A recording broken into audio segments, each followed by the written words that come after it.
লাগলো। কিন্তু হঠাৎ গরুটি মহারাজের উপর রেগে যায় আর গরুটি মহারাজকে দৌড়াতে দৌড়াতে জঙ্গলের দিকে নিয়ে যায়।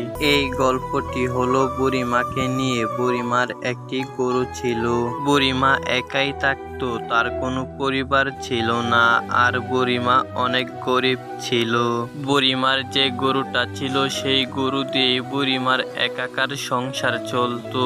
কিন্তু বুড়িমা অনেক চিন্তায় থাকতো, তার গরু দিয়ে সংসার চলে গেলেও রাজার খাজানা দিতে পারতো না। আর বুড়িমার গ্রামের রাজা ছিল অনেক খারাপ। কেউ যদি খাজানা দিতে না পারতো তাহলে তাকে বাড়ি থেকে উঠিয়ে এনে অত্যাচার করতো। এই তুই আমার গ্রামে থাকিস, আমার খাজানা দেস না কেন? আমি সৈন্য পাঠালে তুই পালিয়ে যাস, এভাবে তোর পিছনে কে ঘুরবে বল? আজকে খাজানার জন্য তোকে মেরেই ফেলবো। রাজামশাই, আমার ভুল হয়ে গেছে। আমরা তো গরিব মানুষ, আমাদের কাছে সব সময় খাজানা থাকে না। আমি আপনাকে কাল খাজানা দিয়ে দেব। ঠিক আছে, আমি তোকে আজকের মতো মাফ করে দিচ্ছি। আর সময় মতো খাজানাটা দিয়ে যাস। পরের বার যদি ভুল হয় তাহলে তোর গলা কাটবো। সেই বৃদ্ধ লোকটিকে খারাপ রাজা এইরকম কথা বলল। আর এইদিকে আমাদের গল্পের বুড়িমা তার গরুটিকে নিয়ে জঙ্গলে আসলো ঘাস খাওয়ানোর জন্য। এরপর বুড়িমা বলল, ভাগ্যের জোরে পেয়েছি এক রাজা, সে অনেক খারাপ, মানুষের দুঃখ বোঝে না, মানুষকে যেভাবেই পারে সেভাবেই অত্যাচার করে। এখন আমি ভাবছি আমার কি হবে।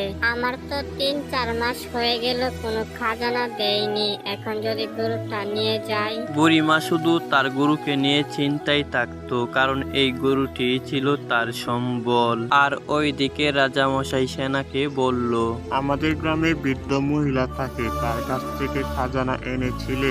রাজার মুখে এইরকম কথা শুনে সেনা মাটির দিকে তাকিয়ে তাকে কোনো রকম কথা বলে না।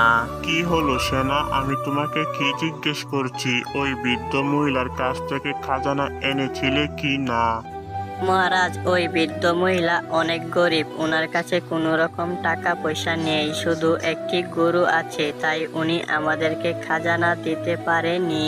কি বললে তুমি? ওই বৃদ্ধ মহিলা খাজানা না দিয়ে আমাদের গ্রামে থাকছে?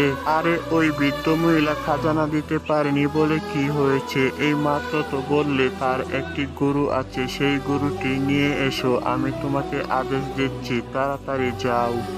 ঠিক আছে মহারাজ, আপনার যেমন আদেশ। আমি এক্ষুনি যাচ্ছি ওই বুড়ির বাড়িতে, আর গরুটা নিয়ে এক্ষুনি আসছি।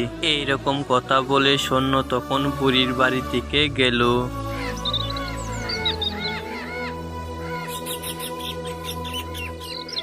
দেখুন, আমাকে মহারাজ পাঠিয়েছে। আপনি অনেক মাস হয়ে গেল খাজানা দেননি, তাই আপনার গরুটা নিয়ে যেতে। দেখো, তোমরা এই গরুটি নিয়ে যেতে পারবে না, আর যদি এখান থেকে নিয়ে যাও এই গরুটা তোমাদের বাড়িতে রাখতে পারবে না। দেখুন, রাখা আর না রাখা সেটা বড় বিষয় নয়। রাজা আমাকে আদেশ দিয়েছে, তার আদেশ আমাকে পালন করতেই হবে। দেখো সেনা, আমার কথা শোনো, এই গরুটি অনেক বিপজ্জনক। তোমার মহারাজ এই গরুটি সামলাতে পারবে না, এই গরুটি নিয়ে যেও না। বুড়িমার কোনো রকম কথাই শুনলো না। সেইখান থেকে বুড়িমার গরুটিকে নিয়ে যায় আর বুড়িমা একা বাড়িতে দাঁড়িয়ে থাকে। এরপর মহারাজ যখন একা একা তার রুমে ছিল তখন সেইখানে সেনাপতি এসে মহারাজকে বলে, মহারাজ, সেনা চলে এসেছে ওই বৃদ্ধ মহিলাটির গরু নিয়ে। এখন আপনি যদি গরুটাকে দেখতেন ভালো হতো। হ্যাঁ হ্যাঁ সেনাপতি, আমি এই গরুটারই অপেক্ষা করছিলাম। চলো যাওয়া যাক গরুটার কাছে। এইরকম কথা বলে তখন তারা দুজনেই চলে গেল সেই গরুর কাছে। আর মহারাজ সেই গরুকে ভালো করে দেখতে লাগলো। কিন্তু হঠাৎ গরুটি মহারাজের উপর রেগে যায় আর গরুটি মহারাজকে দৌড়াতে দৌড়াতে জঙ্গলের দিকে নিয়ে যায়।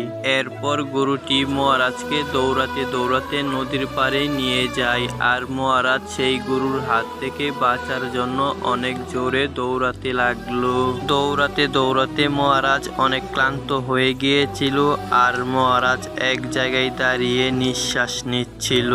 আরে বাপ রে বাপ, এটা তো অনেক ভয়ানক গরু। গজা এটাকে পালে কিভাবে? আরে বাপ রে বাপ, অনেক কষ্ট হলো আমার। মহারাজ এইরকম বলে ক্লান্ত হয়ে সেইখানেই দাঁড়িয়েছিল আর ওইদিকে বৃদ্ধ মহিলার গরুটি বৃদ্ধ মহিলার কাছে নিজে নিজেই চলে আসে।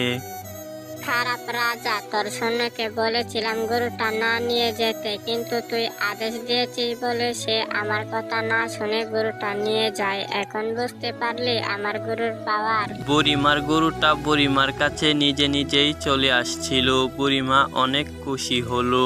তো ভিউয়ার্স, আজকের মতো এখানেই বিদায় নিচ্ছি। আর যেহেতু কার্টুনটি মোবাইল এডিট, তাই এতটা প্রফেশনাল হয়নি। আপনাদের কাছে ভালো লাগলে কমেন্ট বক্সে বলে যাবেন। তো আজকের মতো এখানেই বিদায় নিচ্ছি। সবাই ভালো থাকবেন, নিজের খেয়াল রাখবেন। আল্লাহ হাফেজ।